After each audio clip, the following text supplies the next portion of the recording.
don't counterpick yourself. Please. Malphite's right there. No. One of the few, I think, reliable counters to Gwen is Jace. We've seen this matchup a lot.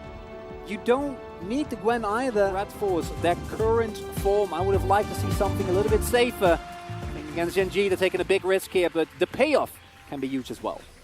As I mentioned, I'm going to be looking very, very closely towards Dread. One of the benefits that you're going to have with the Hecarim is, of course, that your clear is monstrously fast. Very, very nice. As easy as that. I think Jovi knew that if he took that, he would take a lot of damage. As we're diving bot, actually, already the flash comes in. Lehens is looking for more ghosts. He's going to go for the rocket jump, and he gets taken down out of the sky by the Hecarim. And already at 3.5 minutes, Peanut active on the bottom side of the map. Now is coming around the bend. Remember, Ghost, no flash in this position, and Dread pretty low on health now. As we're trying to engage on a Jovi, they know he doesn't have flash, but the hook is gonna miss. It does not matter, as now the root will come in, and Peanut's gonna get caught off as well. A very aggressive and assertive maneuver there from BDD gets Nongshim a couple of kills. And that really key there is that Ghost was able to pick up a kill as well. Saving Nongshim from what was a very, very poor early laning phase. Nicely capitalized on by Peanut, and now with Chovy already going down, the engage comes through here. Okay, no flash on a Peter, and they're getting baited into this one. Who's baiting who is the question. The fear goes down onto Peter. Is the damage enough for Ghost? It looks like no, as at least he will save the life of Peter. But another great gank comes in, and that's now 2 kills onto Ruler. So it's Nongshim that make a play, but it's Gen G that are just sitting around, actually get the better end of it, although Ruler... Yeah, well, he is going to get hit on that one in the miss as Ruler was in there. The flash finally does come out, but Kana, very scary, is going to be looking for the dive here. Miss on the zap. Easily sidestepped, as also BDD is going to go down. Another great gank, it looks like, from Peanut as he goes into the mid lane, and Jovi gets his revenge. Very nice kill there for Kana. Very much a necessity, because otherwise... might have seen Ruler actually push through for that play. Lehens says no, Shelly. Get it down on the bottom side either, but like, not sure about this trade.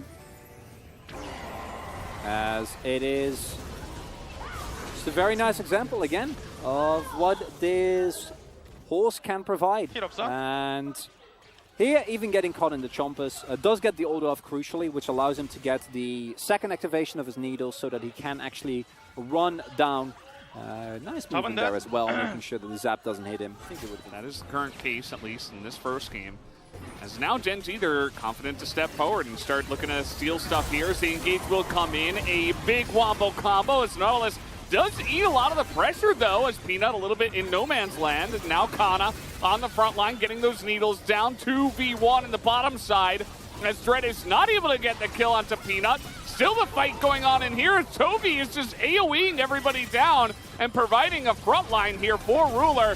Knock back onto Ruler, but it does not matter. The chase is there. The horsey is back in the game, and the double kill will come through for Doran, as a 4-for-1 is the trade in favor of Gen G. And the one is an Alistair, and if Alistair dies in a fight like this, you are perfectly happy in a game. 2-item Jace at 17 minutes into the game, right? You can't walk up to objectives when you've already lost a lot of map control, so it's very difficult. You see that Ghost here, he might just die. I mean, if that rocket hit him, there was a chance. Maybe even a flash would have come in, but now he's just out of the fight, right? And I think in that last fight, biggest thing was that Gen G were all there. They were ready to fight. They were calling for it on comms.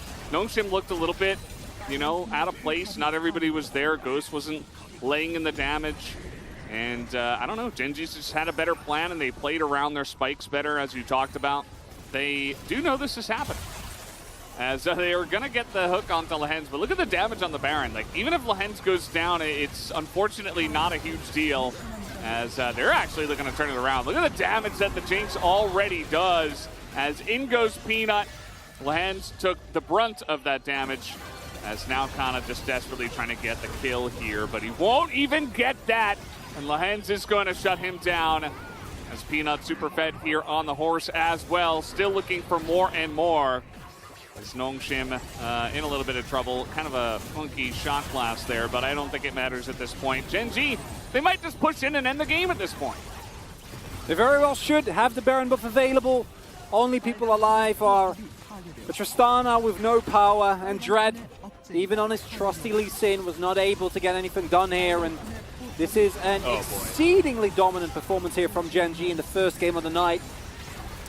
This is just a smackdown from minute one. There was one good play as Ghost goes for kind of a funny jump there. Gotta love it. As you know, they'll be looking for this. This is kind of the LCK standard nowadays. Pick up as many kills as possible. As they gave a kill to Kana, though, so a bit generous as well. But GG right at 26 minutes. Give or take. And with Tristana and Nautilus, I think you should be able to take control of that lane, at least for the first couple of levels, right? Tristana's level 2 all-in is notorious for a reason. Alistair level 1 is effectively a caster minion.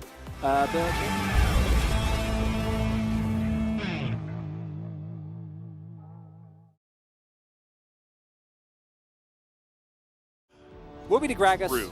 I like the Gragas more than enough. I think Gragas has an incredible amount of built-in safety, rounds out the team comp very, very nicely, provides frontline, and this is night and day what we have here for Nongshim. Can Gen G absolutely demolish the top side and run away with this game? Of course, using your pick potential then.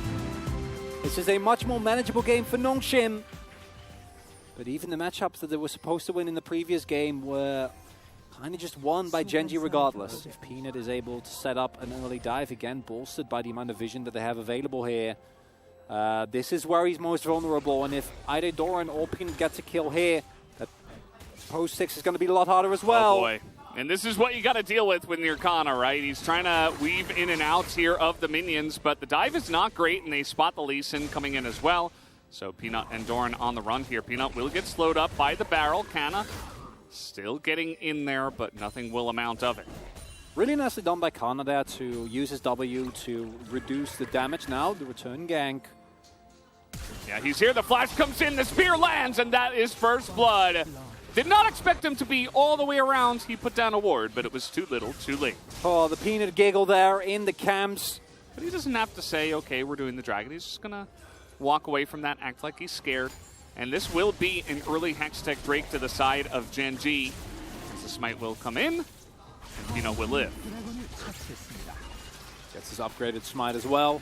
It's way over, but Peter trying to get on in there. Lahens, though, with the Eclipse, he will just flash away. It is double flash traded for just Peter's flash. So actually that aggressive play pays off for the Nongshim bottom lane. Pulled Ghost through the jumper, so Ghost was just kind of awkwardly standing there. I don't think it would have mattered too much as Chovy. Oh, he's getting greedy for that ward, and he's going to pay the price for it. Is the damage enough is the question, as one more Spirit Rush is not enough to get the kill. That's all we ask for. Uh-oh.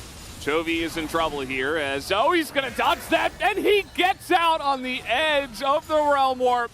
Wall Breaker enacted. Third time's the charm? You're on vision. They see him. As the charm will land, and the hook will not. As the Lee Sin able to go in there, but you've just baited yourself this time around as Peter is going to get caught, and this is just Gen G just running circles around them now. Another kill going to be given over, this time to the Renekton. Nongshim Red Force, very different from the previous game. It's Ghost. Ghost over the wall, just flashes on Ruler. He says, who's the better AD carry now? As he's even getting some damage, and another hook comes in from Peter. But Lahens will flash and escape, so at least a little bit of bottom lane supremacy going the way of Nongshim. As I was saying, that is exactly what you need. Ghost being as fed as he is, as it is just straight up guild force. Flash over the wall. Yeah, not a lot to be done. That is the beauty of Graviton. As there is a lot of posturing around the second Drake here, as BDD, he's going to be 100-0'd here, as down he goes. Perfect setup from the side of Gen G. They deny vision. BDD thinks he's safe, but he is absolutely not. And while these objectives going over to Gen G is completely fine, the problem is that the kills will keep them relevant for much longer than they otherwise would. Yeah, they've got something going on. But yeah, we've seen Peanut do this before as well in Italy. It helps that there is just so much enabling as Ruler is going on in there. The hook goes on to the Leona, but they have enough damage at this point to just blow up Lahens as well. No flash onto him as maybe even another kill. We're diving the turret as Ruler will just barely be able to get away. Also went Kraken Slayer in this one, so oh no, it's pretty rough. Oh no. Yeah, kind of no body slam here. As the Dominus is available, just going to get on in there. The body slam does come up, but it does not matter. The flash will not save him either, as Gen G, they know they've got to go where their bread is buttered. 16 minutes into the game. Oh, Doran's not dying. He's, Yeah. Yeah. He's 1-0-2. He has this hull breaker to survive. As Dread is looking for a little bit of fun down here on the bottom side. As over the wall he goes, the flash comes in as the kick is there, the Q is there, avoids the chompers perfectly. The only one who's not having fun in this game on the side of Gen G is Ruler, because he just keeps getting ganked. And yeah, he can't even farm his own Krugs at this point. You're not going to be doing damage to Rise anymore. No, and I'm not one to go in too hard on item builds, but in this case, I think it might actually be a big difference maker. So, Ghost, you better collect some people. We'll see if he can get some last hits, as he is going to cleanse that very nicely, but Peter not in the best spot here. Nongshim very aggressively positioned in the mid lane. They say, no, we're ahead in this game, but I'm not so sure, because they just got bodied. And the issue for Nongshim is that scaling is a relative term. Oh no. Dread's going in. They're looking for kills. Nongshim are like, let's set up a play. BDD was not here, and they were not ready to get the kills. And very, very rushed. Gen G immediately going to clap down on that one.